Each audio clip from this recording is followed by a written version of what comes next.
Assalamualaikum, selamat malam.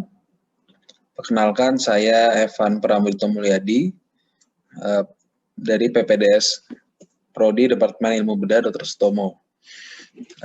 Pada pagi hari ini saya akan mempresentasikan tentang filsafat dan COVID-19.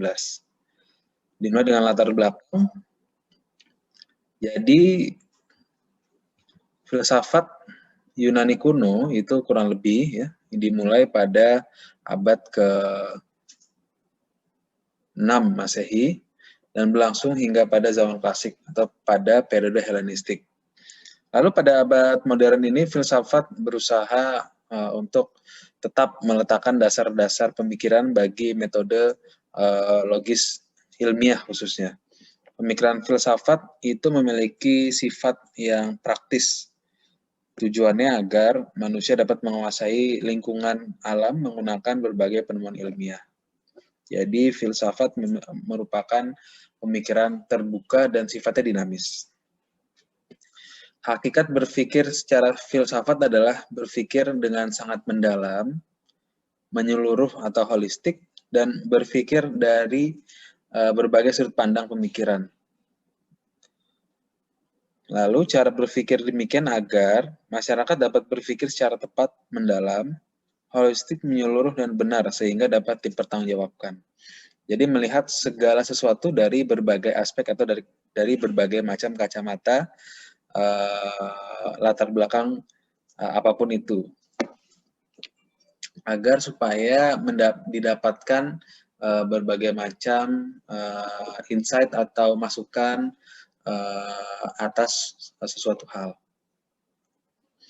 Saat ini kita tahu bahwa seluruh dunia sedang terdampak oleh adanya COVID, termasuk juga di negara kita Indonesia. Dengan perkembangan teknologi yang berkembang pesat, tentunya tidak hanya memberi dampak positif, melainkan juga adanya dampak negatif. Salah satunya ialah dalam proses pemberian informasi. Seperti yang kita ketahui, banyak sekali dapat informasi yang hoax ya, atau menyesatkan, bahkan dari pemerintah itu sendiri. Dan kita tahu bahwa ada dikatakan kalung anti corona saat awal-awal corona heboh. Padahal itu yang notabene merupakan pemerintah yang seharusnya kebijakan atau informasi yang dikeluarkan dari mulut pemerintah itu melalui penyaringan secara ilmiah, secara strategis, secara geostrategis dan segala macamnya. Bahkan dari pemerintah saja dapat melakukan kesalahan, terlebih dari rakyat yang memiliki latar belakang pendidikan, sosial, dan ekonomi yang berbeda-beda. Definisi filsafat itu sendiri ya, secara harfiah filsafat dalam bahasa Arab atau yaitu falsafah. Kalau dalam bahasa Inggris filosofi. Nah, berdasarkan bahasa Yunani, filsafah ini merupakan gabungan dua kata, yaitu phil, suka atau cinta, dan sophia, yaitu kebijakan atau kebijaksanaan. Masyarakat juga memiliki filsafat yang bersifat kelompok. Misalnya, bagi bangsa Indonesia, Pancasila merupakan filsafat atau jati diri bangsa kita. Untuk COVID-19 adalah wabah yang bermula di kota Wuhan di negara Cina yang pada tahun 2019 akhir itu dinyatakan sebagai pandemi dunia. Dampak sosial ekonominya bahkan sampai dengan saat ini kasus aktif sudah sangat banyak, dan kita juga semua pasti tahu bahwa kasus ini bukanlah angka sebenarnya. Pasti angka yang benar-benar terjadi mungkin bisa 5 atau 10 kali lipat, dengan dasar bahwa pemeriksaan dan tracing di kita sangat lemah.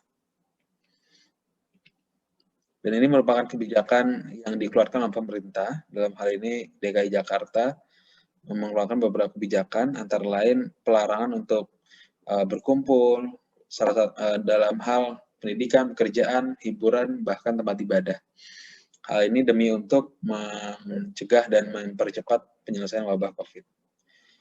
Kebijakan terkait COVID yang tadi sudah disebutkan, salah satu yang paling terkenal adalah PSBB ya, atau di bahasa kerennya lockdown.